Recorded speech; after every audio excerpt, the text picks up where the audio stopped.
Welcome back, ladies and gentlemen, to the AllinCrypto show. Today, we have a very special guest coming on to talk to us about some of his views on the markets. Amongst other things, we have Mr. Hugh Hendry, the founder of The Acid Capitalist, something that I'm personally a fan of, and I listen regularly to this and him delivering his verdict on the markets, amongst other things, a contrarian investor and analyzer, I would say. And also the former founder of a global macro fund. So welcome on board, Hugh. It's a real pleasure to have you on. It is with trepidation that I present myself to you and your tribe. And I'm thinking like maybe you have to change the name of the organization. Cryptos have become like a bad word. Yeah, a bad word to some, but not to everyone. I mean, it really depends. We know the SEC have certainly brandished crypto as a bit of a bad word recently with their lawsuits against obviously Binance and Coinbase. I think crypto is too much of a kind of broad phrase to summarize everything that's going on with the blockchain movement, but I'm sure we'll get into some of your thoughts on crypto a little bit later on. So again, massive thank you for having you on, for you coming on, Hugh. My followers are certainly fans of yours. And I always like to start off with my guests with a little bit about themselves. You know, how did it start for you and how did you get into the financial markets? Serendipity. You know, you look back on over the course of your life and there are important pivot points. And I can only explain it as I've got some guardian angel that's looking after me. You know Madonna with her Kabbalah, kind of getting into that nonsense. You know, and I think I'm probably widely off the mark, but the idea is like way back in time, God sent some kind of Navy SEAL angels down to earth to kind of just look after the local folk. And the angels are like, Jesus, like, you know, the women folk down here are really hot, and they ended up having babies. Are we talking about the Nephilim here, are we? Yeah. And then God's like, he pulled them back, you know, he's like, no, come back, you're disrupting. And so there are some 4 standard deviation people out there. Madonna would be one. Obviously, Steve Jobs would be one. Elon Musk would be one. And I'm certainly not one. But yeah, I think. But maybe there's I've got a little bit of that blood, and so you know, like people say, "Where are you from?" Which I never like that. Like from is just such a challenging word for me. I'm from the future, you know. But I was born in Glasgow. I was born under very, very modest circumstances, lived in it, if you will. The Americans would call it a project. It was violent. Our family were kind of not accepted. I guess we were do-gooders on the rise. My father was a truck driver. I was the first. I don't know. It's really hard to explain, but from a very early age, I was willing to sacrifice being a teenager in order to kind of try and develop education to give me escape speed velocity to just get out of Dodge. And a few things happened along the way. I got a position as an investment analyst working in Edinburgh with an incredible company. And 8 years later, I got to London and I finally hooked up with a hedge fund. I mean, no one knew what hedge funds were at the turn of the century. And you look back and you say, well, you know, what happened? So I can only say serendipity. But, you know, so here I am. I had 15 years of tenure. That's tenure. I endured. I managed a global macro fund. And think of it more in the style of, I guess, a Spitznagel type fund in the sense of I was the diversifier. I mean, you know, look at me, you know, I'm not a banker. And because of that, I saw my setup was different. I didn't speak to the street. I wasn't looking for the edge. I wasn't looking for a guy to call me, but I listened to music. I looked at charts. I understood stuff. I could conceive of, my notion was to conceive of contentious narratives that could go on and become an accepted belief system. Yeah, and as they became accepted, I would monetize. I'd make money from being the prophet. I looked in the early stages to wealthy family patrons, if you will, who wanted to sponsor my notion of what might happen. And that was, that was my business. Like I say, 15 years up until 2017, but by kind of 2013, I was thinking you didn't really need the diversification. You didn't need the insurance, because it just felt, the S&P was 1,500. And I was just like, this sucker's just going up. And so I kind of just didn't feel there was a role for me within that universe. And after 4 years, the clients agreed, and we parted. I had coincidentally been building at this macro project, which kind of overlaps with your world of crypto. So I fell in love with the most dope, beautiful island in the Caribbean. It's called St. Bart's. I do not like the Caribbean. The Caribbean sucks. You typically go there, you stay in compounds, barricaded from the locals because it's sketchy and it can be dangerous. St. Bart's is not that. It's like being in Saint-Tropez. There is no crime, and you stay in villas, wonderful hotels, beautiful beaches. There's something redemptive about beautiful places. And 15, 30 years of active risk management, my mind was quite, you convince your mind you're going to metaphorically die, and the mind doesn't know. The mind sits there in a black chamber. It doesn't see anything. It trusts on these words coming in, and you say, I'm going to die, and it starts flooding you with toxic chemicals, the fight or flight. And so, after a while, that was exhausting. So the island very much was redemptive, but what it offered was the opportunity to buy land. And the island, think of it, if LVMH, so what do? They do luggage, they do haute couture, blah, blah, blah. If they did islands, they would do St. Bart's, because it's like uber rich, it's very ultra luxe. And there's always someone in the world making it. Like, there's been a lot of your bros suddenly going from like nothing, going, wow, I got money. And when you got money, you kind of, as a peacock thing, you want to go somewhere and go, hey, look at me, I'm with your tribe. So St. Bart's is one of those places, a little bit like your halving concept.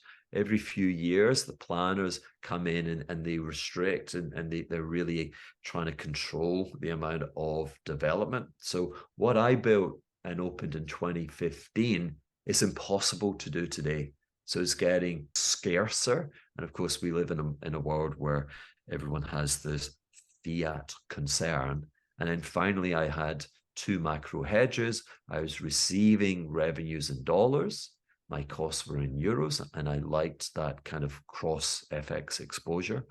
And secondly, I was financing in euros, fixing at 2%, and I was fixing for 20 years. And again, I like that construct as I look to the future. So that's me, long story. But despite being on a beautiful island, I still have these voices. I still see our political and our monetary leaders making errors.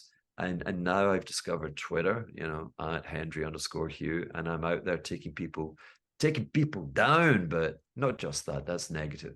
I'm trying to give an insight. It's almost like I'm doing a virtual hedge fund, and people who follow me kind of become like my analysts. I ask questions, I ask for charts, and I give my views. So that's me. Fascinating, absolutely fascinating. And I do think you are from the future, Hugh, and certainly back then, because you're stereotypical person interested in the financial world. Perhaps back then didn't look like you, but at this stage in life, more and more does. I feel like finance has become a more inclusive world where actually you don't need to wear a suit to be a part of it. And perhaps you were a pioneer in that kind of field.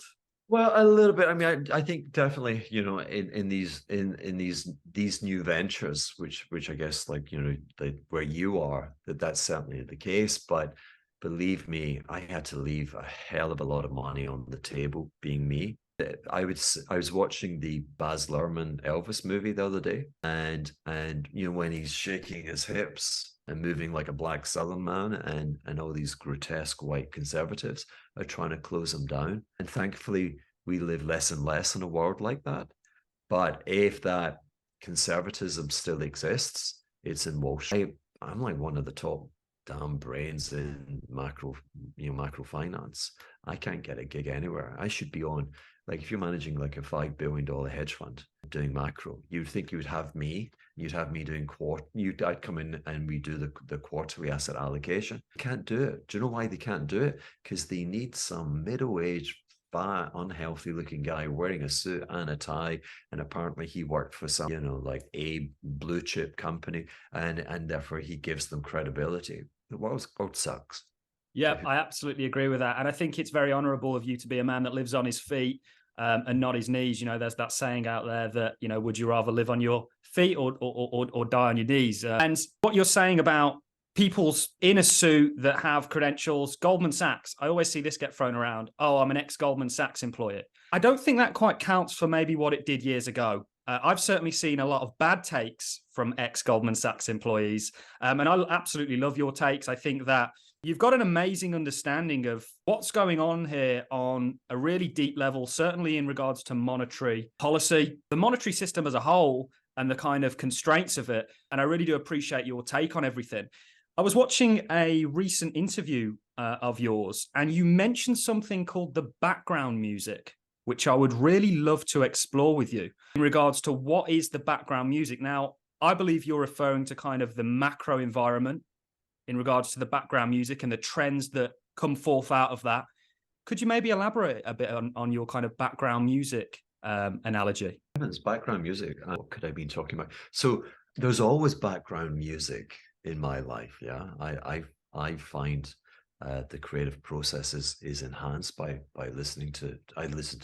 When I had an office, I couldn't be in the office. I'd stay at home and I'd play music, but that's not the background music I guess we're referring to. I don't want to speak ill of particular organizations, but they weren't my favorite. Yeah. But so I needed background music because I wasn't getting the edge, because typically it works with, hey, we've got this great analyst and he's coming onto the tape today and he's going to be changing his recommendation on XYZ. And I just want to get you in front of that. Can I take an order? I mean, I worked when I came to London, and I promise you the first object I was working for, let's leave them nameless, but actually Credit Suisse, because they're no longer with us. Screw them, they're blinking idiots. Credit Suisse Asset Management. And I was assigned to this department. And I'd say to you, I spent, this is one of my stock and trades, but I spent the majority of my time trying to convince people that I was an oxymoron and not a moron. And so the oxymoron, where you put these two contrasting terms together, overlay was that I was more of an inventory manager. And it's like, okay, this is a great idea, but let's call a friend, let's bring up the chart. And I buy this business can be simple. Buy things going up, don't own things going down. You know what I mean? Yeah.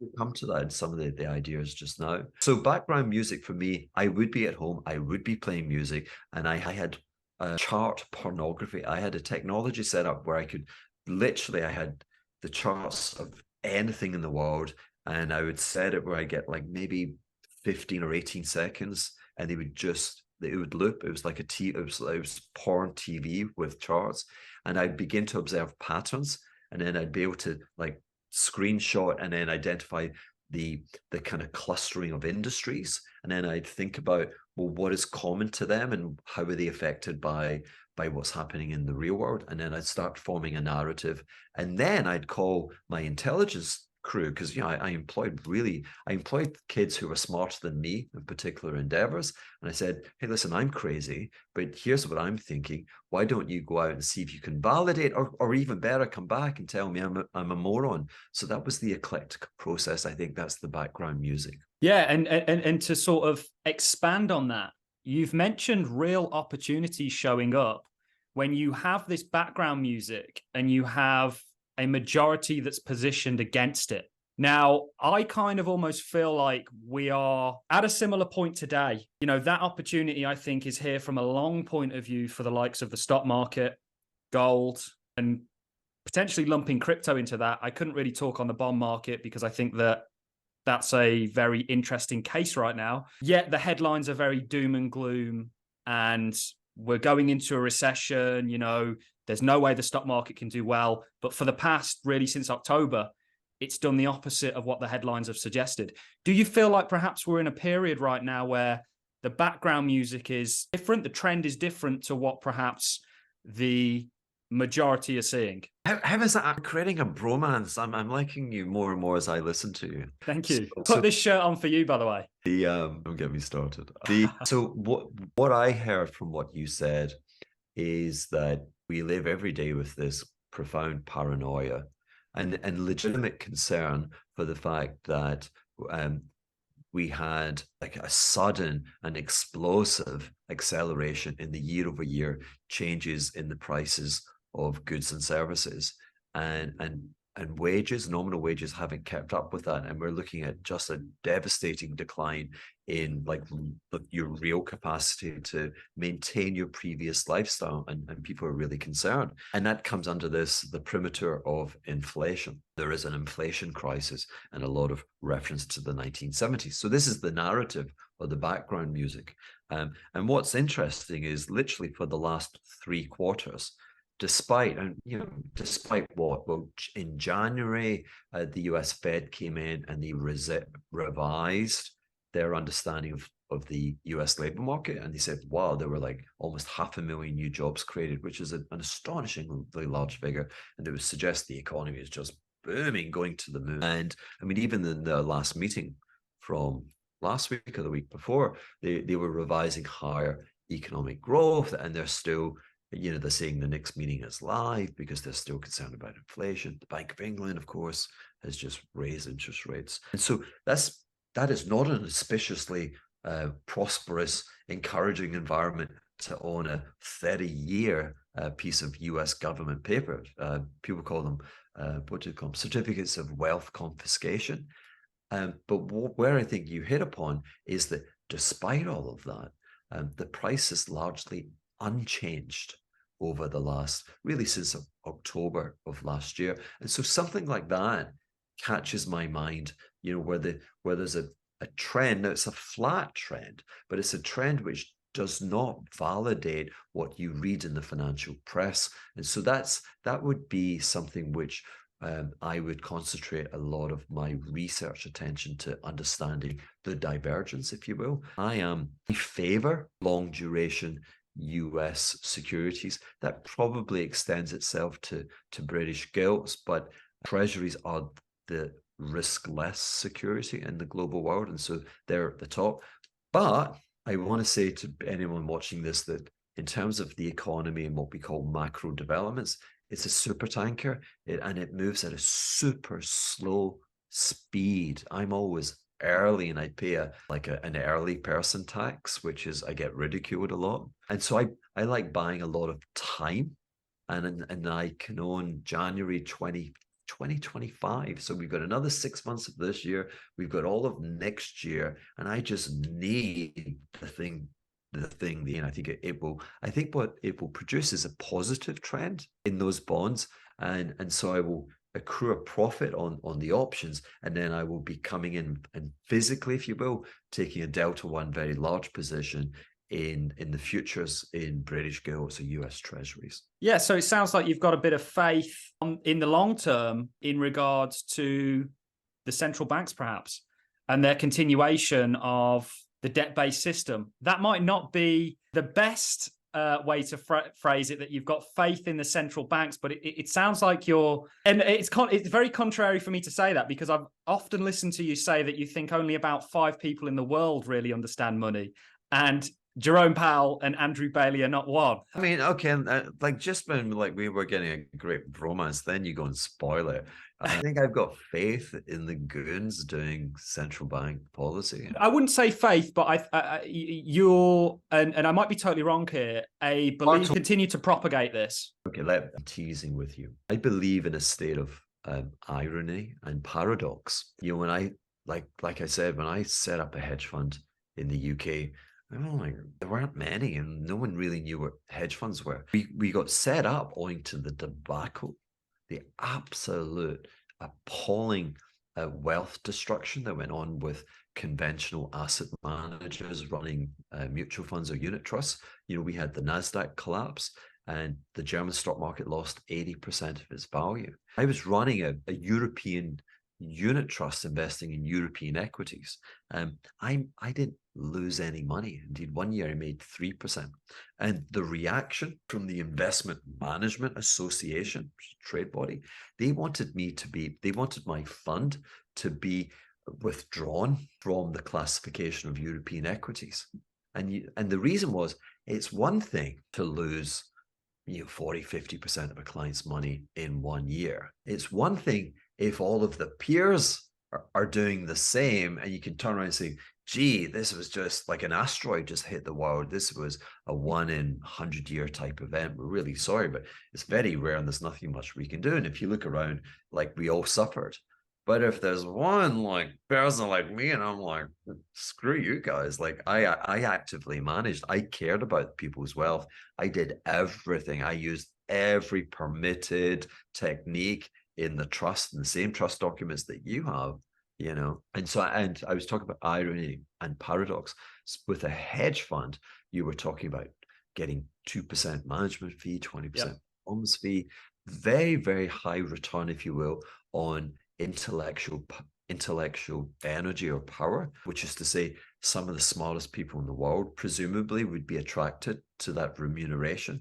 And my point was, it's not rational for me to try and outsmart the smartest people on the planet. That's dumb. Okay. And instead, I worked on this notion of irony and paradox, that you're not guaranteed to make money because you're a PhD.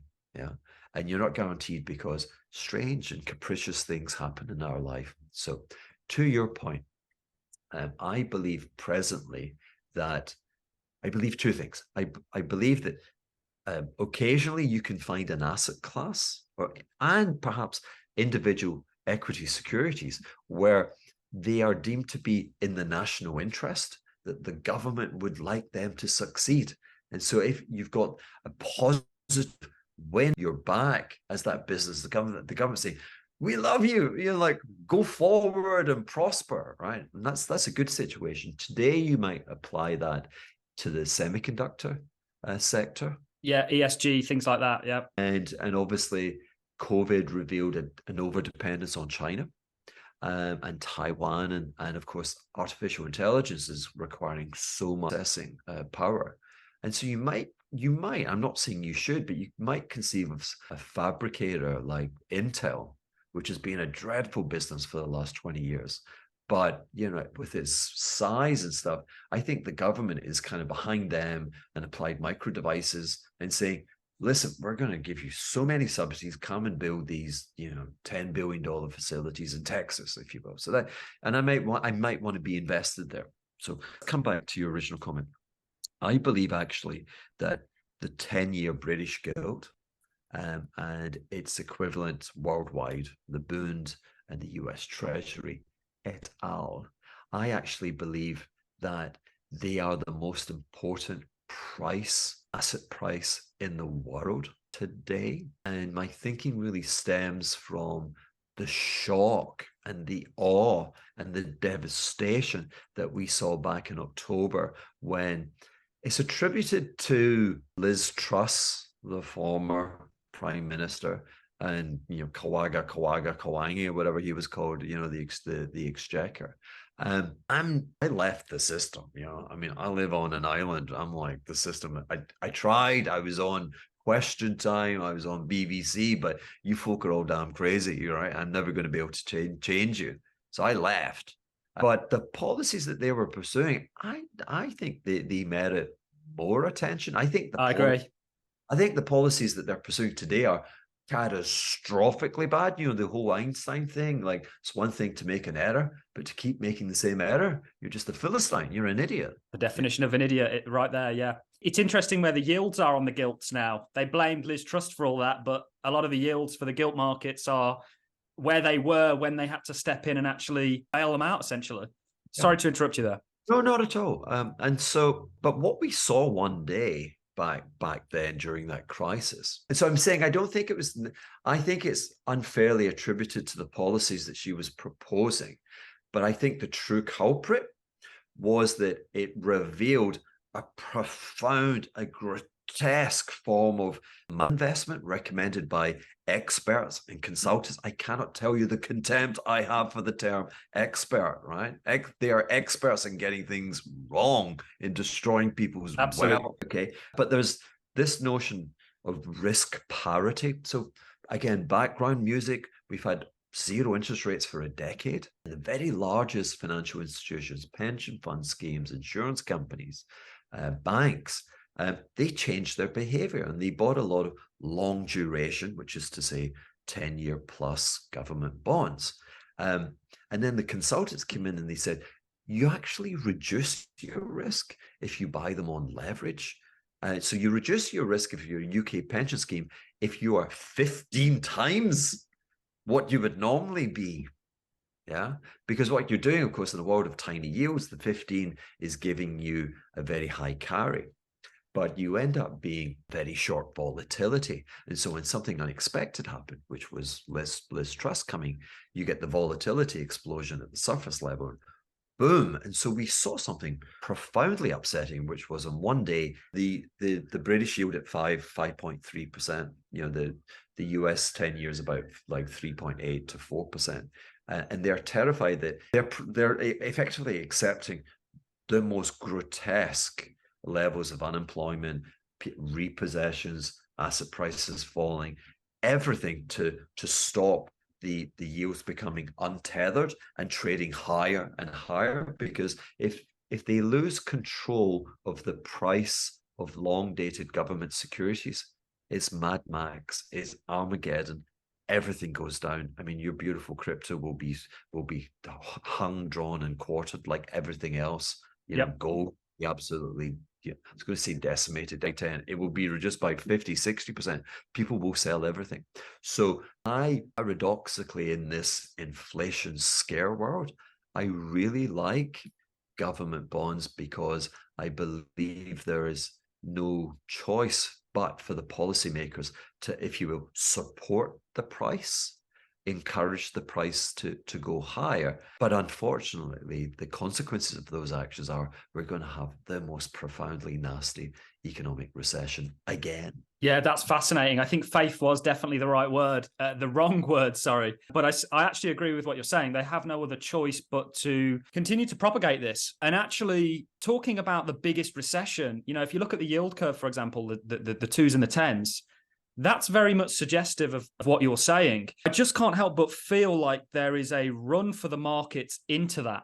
What do you mean? So I think everything that you're saying plays out.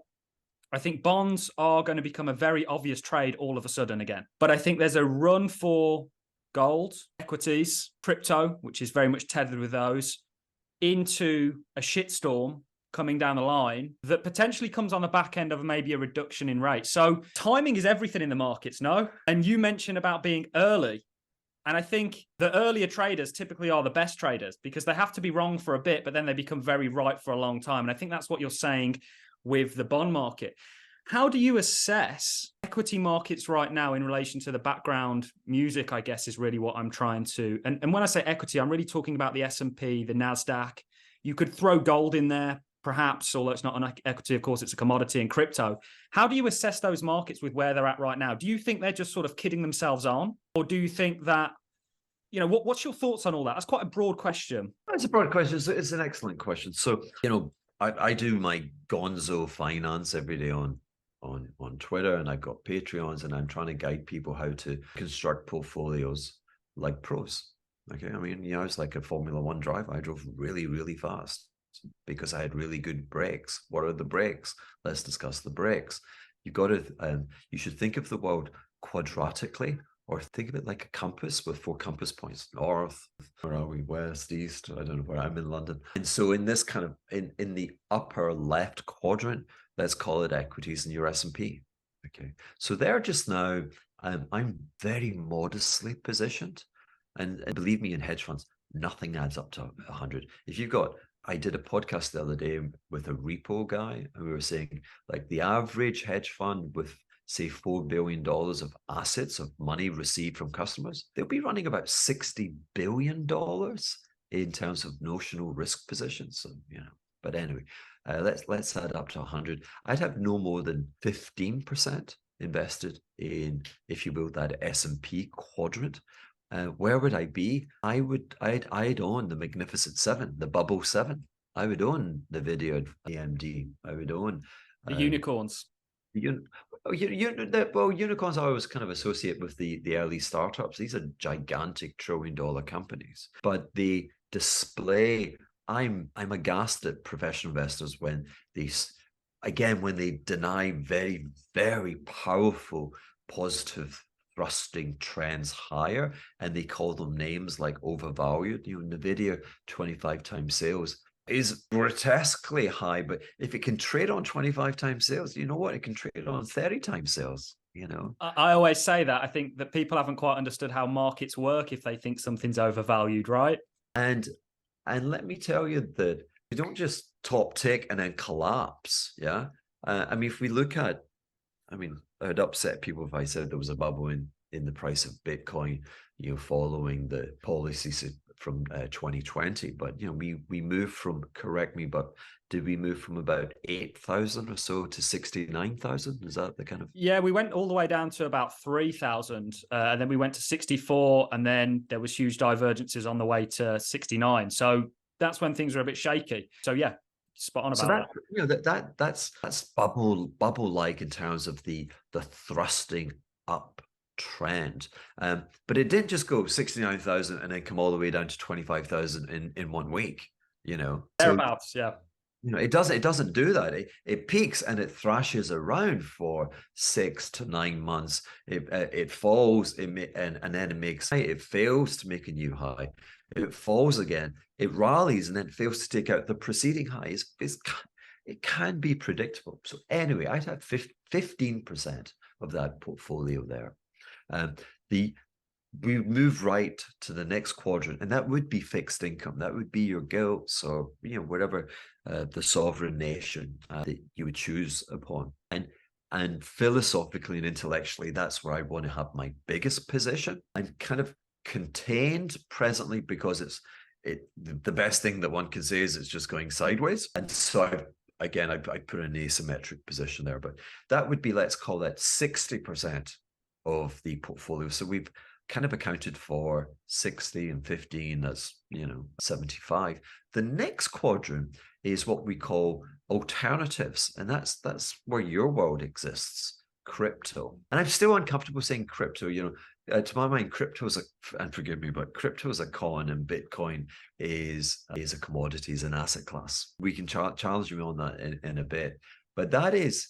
So what's in alternatives? Commercial property, index-linked government securities, private equity, gold, Bitcoin. Right? That's $100 trillion. And I would have, so I've got no money left. I'd have 25% of the remaining, if you will, in Bitcoin, in Bitcoin futures. Okay.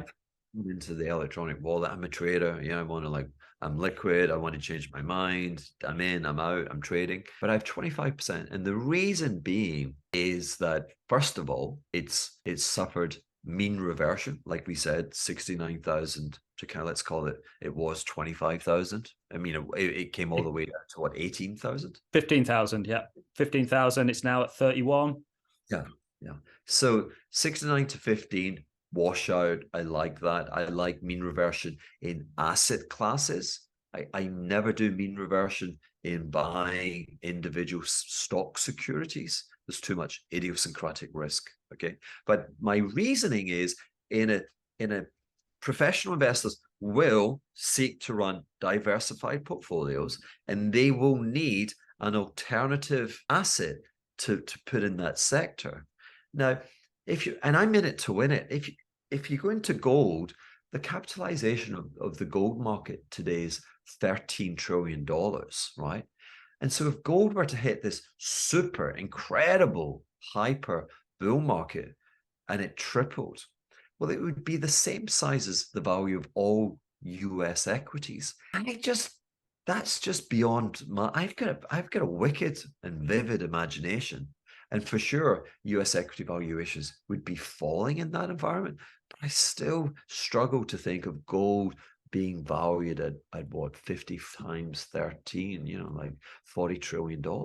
And Bitcoin is $0.5 trillion in market worth. Yep. Is nothing, right? I mean, it could triple and it would be $1.5 trillion, which is to say it'd be kind of just a bit bigger than the valuation of Nvidia. It would be half the valuation of Apple. It'd be, I mean, presently it's 1/26 the value of gold. And so just the law of big or small numbers, I'm like, I kind of like that. And of course, if I was doing this in a hedge fund, I'd have purchased all of these assets on margin, right? So if I've got $1 million, I've probably only committed margin of between $50,000 and $100,000, and I'd have the other $900,000 in a money market fund in the States earning 5%. Yeah, that's what I am. That's the world of asset capitalism. Yeah, it's very interesting as well, talking about Bitcoin, and I'd really like to just maybe move on and finish on your thoughts on crypto generally. But you saw BlackRock enter the spot ETF game for Bitcoin. We've got futures ETFs that are approved. Of course, we know futures don't have to be backed by anything physical or digital in Bitcoin's case, perhaps. And if you look at what they did with gold, I think gold was it a $1 trillion market cap when they got involved in gold in regards to offering a spot ETF. Are we talking 2004 would have been the first gold ETF? Yeah, probably. So 2004 gold would have been about $400. Okay. So it's gone up, what, 5 times? It's $13 trillion today. So 5 into 13 would be like, it would have been about $2.5 trillion. $2.5 trillion. And I'm not sure, and you're probably one of the better people to ask about this. I'm not sure, from my take, when BlackRock actually got involved and offered a spot gold ETF, it actually, not only did it bring the spotlight onto gold, but they started pushing it to their clients as part of diversifying, which we know is a very important thing for portfolios. Bitcoin is very similar, or on a similar trajectory to that, I believe. I think it's interesting when you talk about gold being, you can't quite see it being a 40, 50 trillion dollar asset class. I think the bond market is always in question with gold, isn't it? Because gold, I've always seen as a hedge against the system. We've got thousands of years of currency. We used sticks in the UK at one point. It's where we get the word tally from. And I think that's quite, the gold bugs, that's really their trade, isn't it? Ultimately, is that things go tits up in the sort of traditional financial world with the bond markets. And that money goes from bonds, which is the global bond market, $300 trillion, something along those lines. Yeah. I mean, how would you even work that out? I tell you, well, so global GDP is $100 trillion. The US is $23 trillion. China's now the same size as Europe. So they're both like about $18 trillion. So there's 36 plus 23, call that 40, call that 60, and then throw in the UK, France, and well, not France, but Japan, et al. And so you're $100 trillion. The global assets are $500 trillion. Yeah. Normally assets are matched by liability. So if the assets are 5x GDP, then the debt's 5 times GDP. But more commonly, we would think that the US, British economies are like 3.5 times debt to GDP. So anyways, but you're right. Actually, $300 trillion. I'm going to endorse that. Yeah, I think one of the big gold trades is that they think that the money's going to go out of the sort of debt markets into gold as a kind of questionability comes around. And we've seen a big questionability in regards to the dollar and the system. If you look at, do you think it was a mistake, the US using the dollar as a kind of weapon against Russia? Well, let me ask you, what would you prefer? Would you prefer they use the dollar or a nuclear bomb? I would say dollar. That would be my answer. But it's just quite should a currency be apolitical? Should a reserve currency not have a side in things? And does that then, if you use it to your side, call into question the whole viability of it being a reserve currency? Well, is it a unipolar world? Or was this the decision which was very much agreed upon by the Western world? There's there are only like 5 tin pot authoritarian regimes, and the events over the weekend just show how vulnerable they are. I mean, your history's against them, logic's against them, time's against them. Okay, and the people who I just don't think it's an issue. Like a hideous regime, this Vladimir Putin, who invades a country which is pretty much a European country on the pretext that it's run. I mean, the guy is Jewish and he says they're, you know, Zelensky or whatever, and he says, we're doing this because of these neo-Nazis. I mean, there has to be financial repercussions for that. Okay. Like, you know, if you're not doing, if you're not coming into the offshore Eurodollar market and freezing things, should we just be buying their oil? Should we just pretend that, you know, nothing's changed? So, you know, there has to be consequences. Repercussions. Yeah, I'm on board with that. Yeah. Now, there has never been a reserve currency, never. And I'm not quite sure the US dollar is a reserve currency. So that's controversial. People would go back to the hegemon, which was the UK, the biggest sovereign nation that ruled the waves, that ruled the finance world. But sterling only had a value because it was predicated on a lot of confidence that it would be redeemed at fixed and known quantities of gold or silver by any other sovereign nation.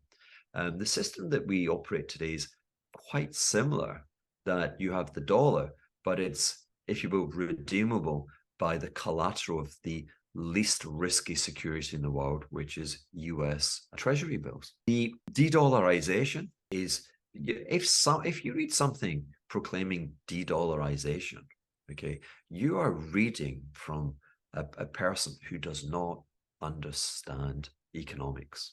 You know, and that sounds arrogant, but I can categorically tell you that anyone who believes in de-dollarization has zero understanding of the complexities of economics. Okay, and let me try and tell you why. The dollar exists, the predominance of the dollar exists really from, I think, a fundamental political error by the Americans at the turn of this century. I think well-spirited, a generous era, and the thinking ran along the lines of, let's welcome and allow China to operate freely alongside us, and that'll do something to humanity. There's a billion plus of these folk, and if you go back 35 years ago, China had the GDP of Turkey. Yep. I don't want to put Turkey down. Extremely small. And today it's the size of continental Europe. And back then, you know, people lived on $1 a day kind of thing. So, and now we've got them on $10,000 a year. So, like, for humanity, good. On the other side, of course, that's created a lot of pollution and we've warmed the environment, but, you know, there's another contentious story. But the Chinese, as they've gone through this industrialization, you know, the Chinese in the last 50 years have done what America did in the 19th century, done what South Korea did from kind of 1970 to the present. Okay, they've gone from backward to industrialized powerhouses. And the Chinese chose a policy of doing so by self-investing.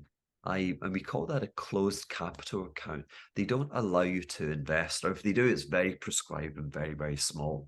But a country which is industrializing is pretty cool. Like, the investment returns on being the first entrepreneur to open the first railway line or the first chemical line, or even the second, third, fourth, fifth, the returns are high.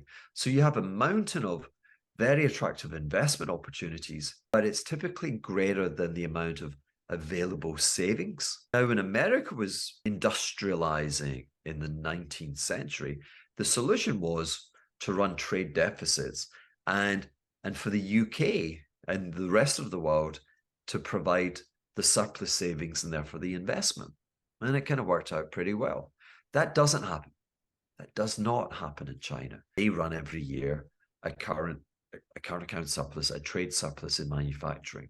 Okay.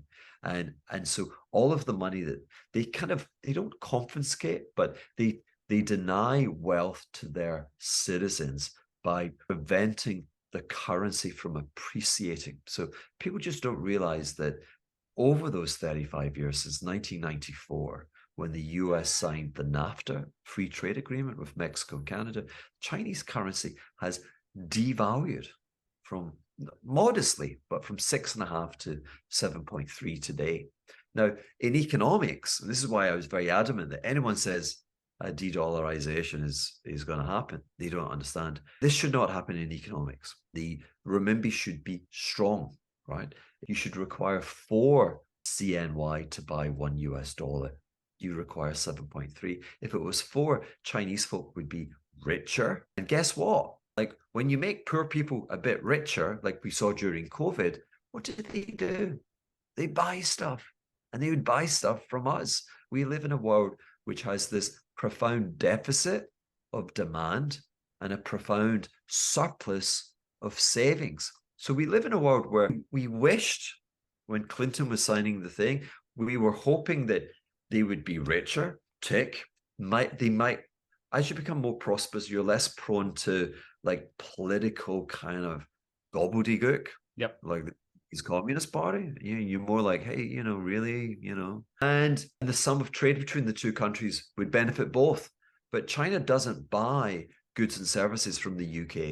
I mean, it does, but like not in the proportion that would limited. Yeah. Likewise with the US. What it does buy is it buys financial assets. And so we live at a time, and I think a lot of the hopes and aspirations for your sector in this alternative crypto world is what is the hope and expectation of it is that the trade structure just now inflates asset prices, house prices, right? And so the young folk are like, I'm looking at my parents and I'm looking at my life and I'm thinking, I'm never going to be as rich as my parents. Yeah. And that's kind of a form of Marxism where you start to reject the system and you believe that it's now plateaued, that you'll never succeed. And so you're into redistribution. And that's kind of Marxism. Or you say, I'm doubling down. I need a good asset. I need something that, you say to someone, what should near? I think the crypto police are coming to arrest me. Maybe. Yeah. I need something that's going to double, triple. I'm saying I'm in it to win it. Can go triple, maybe, but I don't think so. Can it triple? Can it go up 4 times? Yeah, it can. And I think that's what's powering a lot of your people, because otherwise they're looking at a world where they can't afford anything and everything's overvalued. Yeah, it's really interesting. And maybe I'm very mindful of your time. We could finish off on crypto. It sounds like you see a merit in Bitcoin, but perhaps not the crypto space, of which there are 8,000 cryptos now. You perhaps don't see merit in those. And I think Bitcoin is very different from... What is it? You said there's 8,000 cryptos. What is a crypto? Is that a coin? A blockchain is really the technology behind this. So you had Bitcoin. Whenever anyone asks me about crypto, I always explain the lineage. You had Bitcoin that was created by Satoshi Nakamoto, perhaps divine intervention. Perhaps there's a hidden agenda there, just like maybe there was with the internet. Who knows? I'm not here to speculate on that. But I think it's very interesting. He combined cryptography with blockchain to come up with basically a unit of accounting that anyone could verify, anyone could take part in, and that had a fixed supply. And then he left that. Then you had Ethereum that came around and they said, this is really interesting, Bitcoin. You've got a solid framework, which is the blockchain.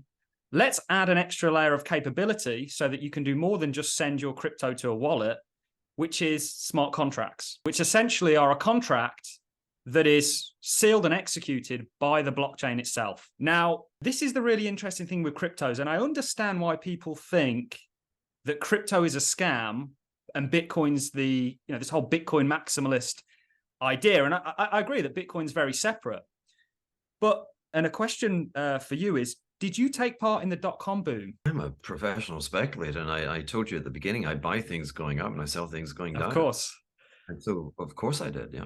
And did you view that as, did you think there was something more to this technology that was the internet, or did you just see it as an investment opportunity? The hardest thing and the most professional thing you can do is to invest without prejudice. Yep, I agree. I buy things going up and I sell things going down, and I try and find those securities through the labyrinth of my mind and the background music of what's happening. The charts tell you, like, if you go to a new city, I typically dine in a busy restaurant. I walk past empty restaurants. So the bums on seats actually has a knowledge. Yep. Yeah. So let me expand upon what you were saying and try and embarrass myself with my limited knowledge. Okay. But what I don't understand is, why can't we coalesce around one coin and call it Bitcoin? okay, first of all.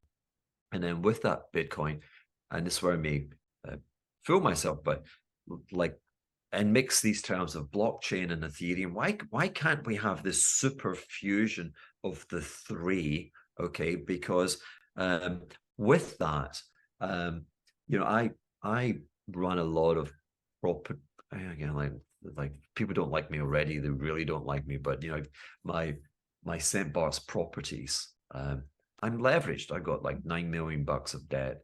I can't tell you how painful it is to arrange that debt. And why is it painful? Why does it take so long? Because there's a lack of trust.